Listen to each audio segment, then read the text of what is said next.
Good evening, good morning, good afternoon. This is Heather with Fire Up Hurts for Truth. We're going to look at Joshua this morning, chapter 5. As quickly as I possibly can, I wanted to share these. This is something I purchased quite some time ago. I don't know nothing about them. They were no longer in sets. They were just one individual, totally different from one another. They were highly discounted. You know, if they were $2 a piece. This one has house,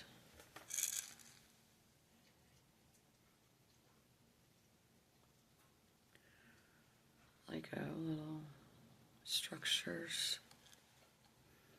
This one's actually cracked now. These would be getting up there. This is like a painted structure with some trees. These are actually engraved with paint. It's not just painted on. It's actually engraved. This one too. This one's much more beat up. It's still really pretty. And then each has its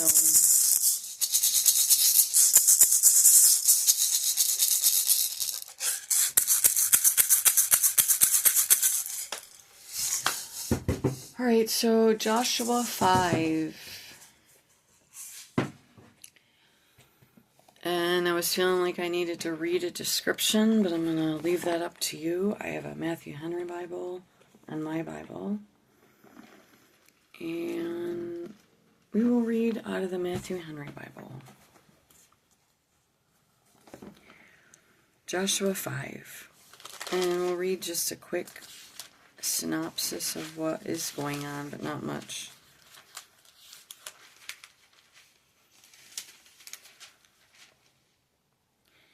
Major theme: be strong and courageous, for the Lord thy God is with you. The purpose of the book of Joshua is to document the initial fulfillment of God's promises to Abraham, Isaac, Jacob, as the people of God enter the promised land. In this book, we see much of God and His providence, His power in nature, His justice in punishing the Canaanites, His faithfulness to His covenant with the patriarchs, and His kindness to His people, Israel. Despite their provocations, we also see much of Christ and His grace. Though Joshua is not expressly mentioned in the New Testament as a type of Christ, you'd all agree that he was a very eminent one. He bore our Savior's name, which means he shall save. Joshua saved God's people from the Canaanites. Our Lord Jesus saves them from their sins. Christ, our Joshua, is the captain of our salvation, a leader and commander, to put us in possession of the heavenly Canaan.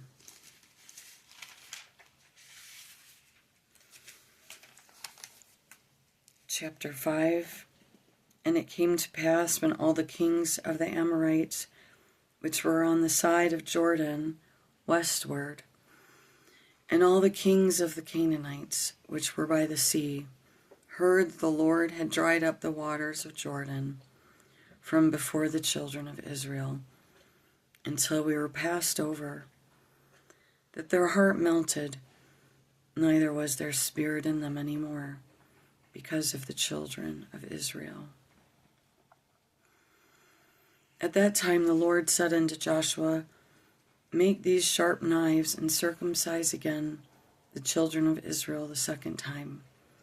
Joshua made him sharp knives, and circumcised the children of Israel as the hill of the foreskins. And this is the cause why Joshua did circumcise all the people that came out of Egypt, that were males, even all the men of war, died in the wilderness by the way, after they came out of Egypt. Now all the people that came out were circumcised, but all the people that were born in the wilderness, by the way, as they came forth out of Egypt, them they had not circumcised. For the children of Israel walked 40 years in the wilderness. That's a long time. Till all the people that were men of war, which came out of Egypt, were consumed because they obeyed not the voice of the Lord, unto whom the Lord swore that he would not show them the land which the Lord swore unto their fathers, that he would give us a land that flows with milk and honey. And their children, whom he raised up in their stead, them Joshua circumcised, for they were uncircumcised, because they had not circumcised them by the way.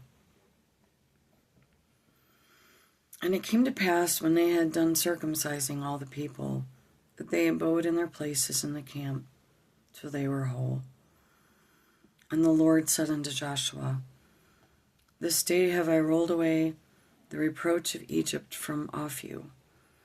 Wherefore the name of the place is called Gilgal unto this day. And the children of Israel encamped in Gilgal, and kept the Passover on the 14th day of the month, at even in the plains of Jericho.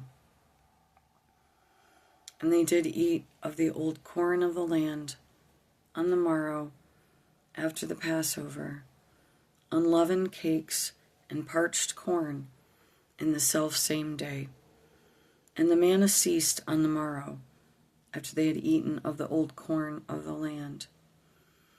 Neither had the children of Israel manna any more, but they did eat of the fruit of the land of Canaan that year. The fall of Jericho. And it came to pass, when Joshua was by Jericho, that he lifted up his eyes, and looked, and behold, there stood a man over against him, which his sword drawn in his hand.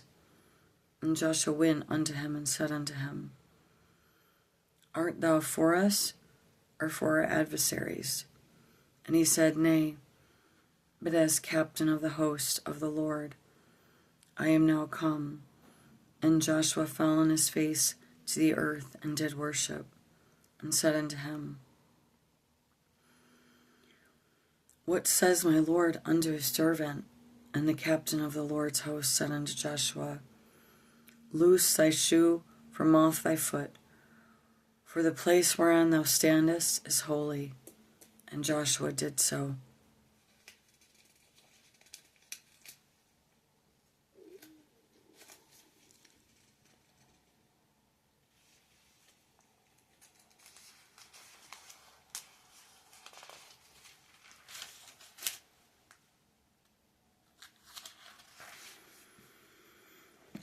All I was supposed to read was chapter 5, so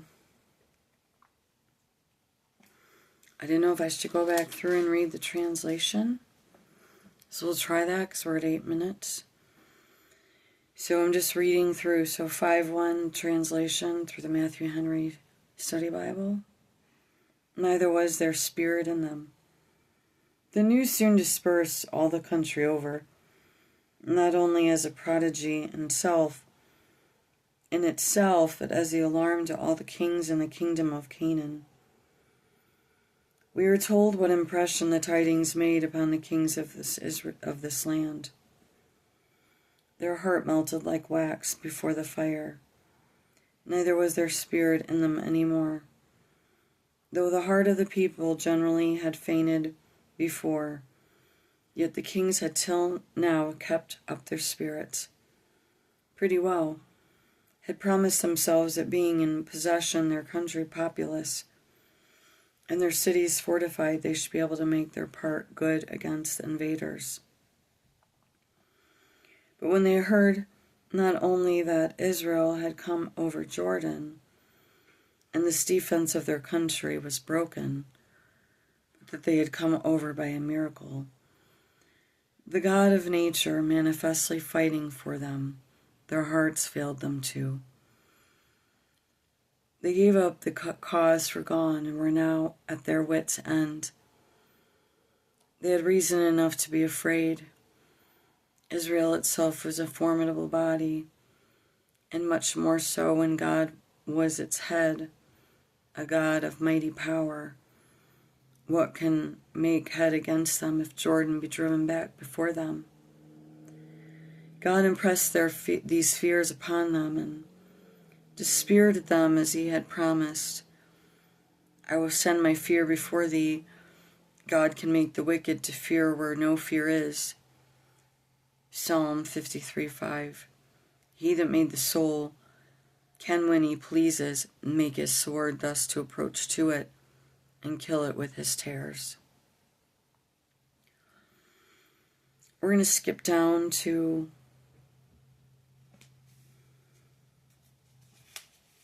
because the law of circumcision doesn't really apply anymore. There are other meanings to it also, in a spiritual sense. But we are going to skip ahead to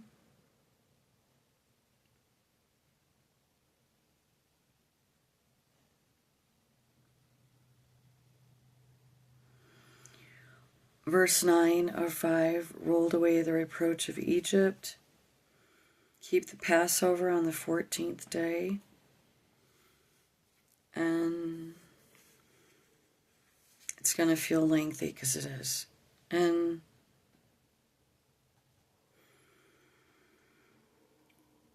God is jealous for the honor of his people. Verse 9 of 5, his people in whatever reproach they may lie under for a time.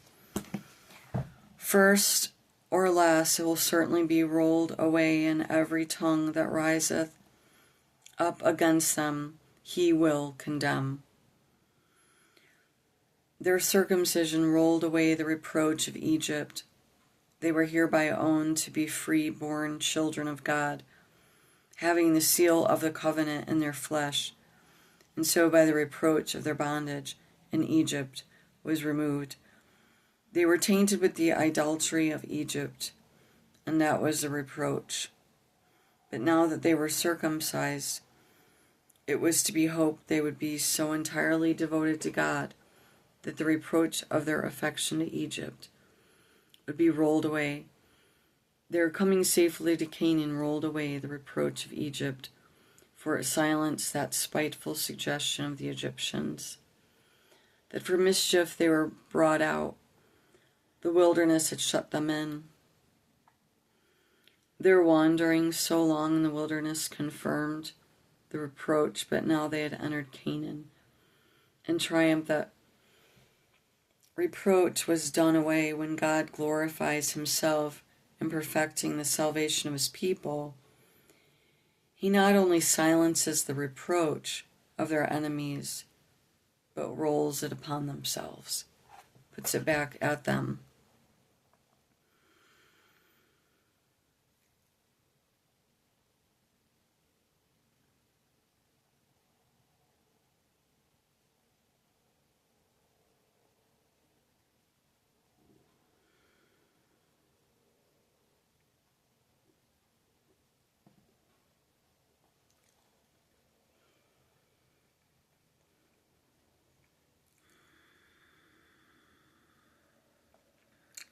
(5:11) Eat corn of the land. Manna was a wonderful mercy to them when they needed it. But it was the mark of the wilderness state. It was the food of children, and therefore, though it was angels' food, yet it would be more acceptable to them to eat of the corn of the land. And they are now furnished with. And this they are now furnished with. The country people, having retired for safety into Jericho, had left their barns and fields, and all the ways in them which served for the subsistence of this great army. After the Passover, they were to keep the feast of unleavened bread, which they could not do according to the appointment when they had nothing but manna to live upon. And perhaps this was one reason why it was intermitted. intermitted in the wilderness. Now they found only old corn enough in the barns of the Canaanites to supply them plentiful for the occasion. Thus the wealth of the sinner is laid up for the dust. And they did eat the fruit of the land of Canaan. Fruit was then growing and beginning to be ripe. They were provided for both old and new corn, as good householders. Matthew 13:52. As soon as ever the fruits of this good land came to their hands, they had an opportunity of honoring God with them and employing them in his service according to his appointment. Behold, all things which were clean and comfortable to them. Notice is taken of the seizing of the manna as soon as ever they had eaten old corn of the land, to show that it did not come by chance, uncommon providence, as snow or hailstones, but by the special designation of divine wisdom and goodness.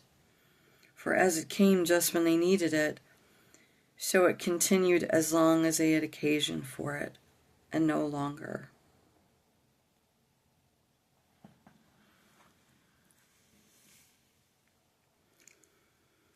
I really hope all the important points are just sticking out to you. It's all important, but mostly the promise to God's children. He will be there when it is needed. He will reproach our enemies when it's time. We may not see it. It may not be in our lifetime. But that it's his steadfast faithfulness and his desire and encouragement, and also his reprimand when we get a little bit off course for too long and it seems to grow and grow and not stop. So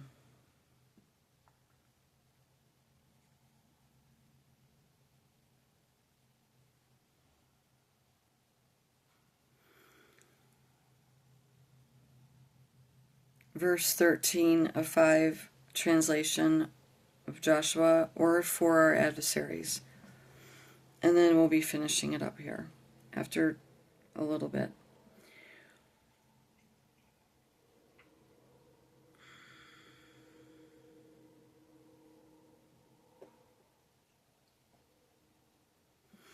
Which intimates his readiness to entertain him if he were for them, and to fight him if he were against them. This shows, 1, his great courage and resolution. He was not ruffled by the suddenness of the appearance, nor daunted with the majesty and bravery which no doubt appeared in the countenance of the person he saw, but with a presence of mind that became so great, a general but their fair question to him.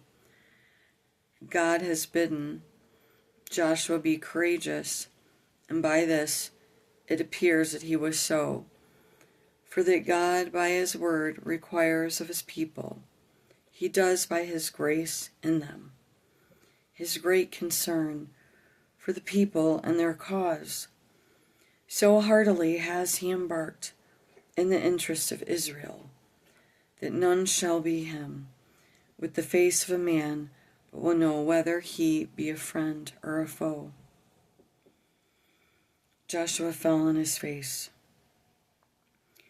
Not for your adversaries, but a captain of the hosts of the Lord, have I now come, not only for you as a friend, but over you as commander-in-chief. Here were now as of old, Genesis 32:2, Mahanaim, 2 hosts, a host of Israelites, ready to engage the Canaanites, and a host of angels to protect them therein. He fell on his face to the earth and did worship. Joshua was himself general of the forces of Israel, and yet he was far from looking with jealousy upon the stranger who produced a commission as captain of the Lord's host above him. He did not offer to dispute his claims, but cheerfully submitted to him as his commander. It will become the greatest of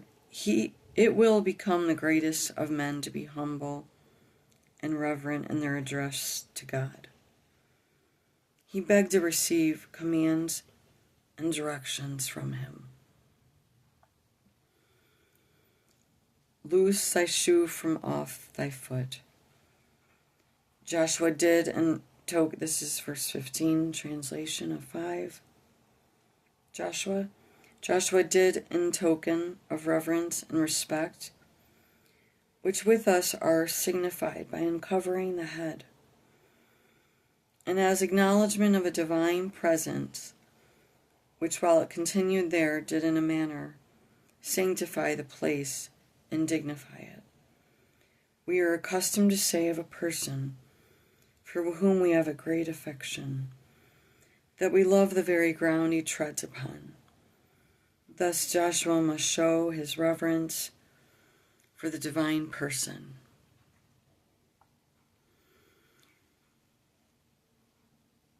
He must not tread the ground he stood on with his dirty shoes. Ecclesiastes 5:1. Outward expression of inward reverence and a religious awe of God will become us and required.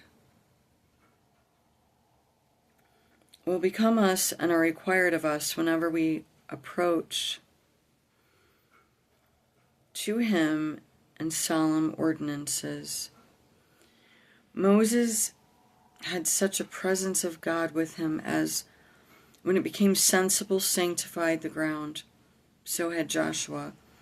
Hereby he prepares him to receive the instructions he was about to give him concerning the siege of Jericho, which the captain of the Lord's hosts had now come to give Israel possession of.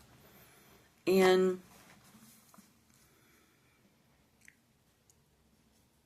oh Lord, please help me, because it took this long to read, and we certainly don't want to forget whatever this was that you were showing me. Between the glory of God pressing down the heavenly angelic energy of all of God Creator, pressing down, but darkness feeling thicker, quicker, heavier, more distorted, more perverted. Something with Jericho. God is our manna, and the walls of Jericho come tumbling down. Now, I was seeing some things that there's the song, the old song or new song or 60s song, whenever the song was made, about God's children knocking down the walls of Jericho with God's power. And I always believed that to be true, but someone was saying, no, it shouldn't be saying like that, or that's not true. Like, all credits to God, that God did it. The people can't take credit for it, but God worked through the people, or allowed the walls of Jericho to come tumbling down. Some people were getting very specific on analyzing it, critiquing the song, and that you shouldn't sing it because it's as if the people knocked the wall of Jericho down. But really, I thought that the song was shouts of joy, praising God, Creator, for knocking the walls down. And that was to be our focus. Because I repeated it so many times. Is the last little bit I was saying about the pressure of the glory, and that was God going to give us time. Most of us want to go home. The problem is it's not a problem. God is full of grace. And He knows the more time He allows, it allows more people to find God. And that's why we are where we are today. Because of God's abundant, abounding grace and glory, and the ability to knock down our walls of Jericho or whatever is keeping us from the promised land with our Lord. I love you, and I hope that helps someone. And always remember, God is the land of milk and honey. And that's where we want to be. We want to be with the Lord, even on our worst day. And those are the days that we need to draw closer to God. So have a good one. Court's coming up. It's like the 17th again, so. And then the longer that it gets stretched out, then that messes up my open investigation that I have open on the police. And then so then I would have to go through more to get that extended, most likely. And then where's the original video? You know, between the state and the county, they destroyed it, more than half of it, and we need the videos prior where we were asking for the warrant. No one ever produced a warrant for the last offense, my last supposed offenses that I did not commit. And the man couldn't leave us alone, and then he literally put up like a gorilla with a finger towards us every time we walk out. It was in his yard, but right on behind his barn. This man was coming out like a monster at me quite regularly, and then in between hiring some girls to harass and the police to come regularly. Constantly going behind his barn, sometimes bringing large men. Our house is back here, like we can't move where the house is if I can't go in the front yard because they were there, and then the backyard's smaller. You know what I mean? This guy was, if there was ever a satellite view of what this man did to me for the first 3 years and more. So it's really unbelievable when I think about it, but whatever. Have fun, Evil, because your time's up soon and it looks pretty ugly, so for all ya.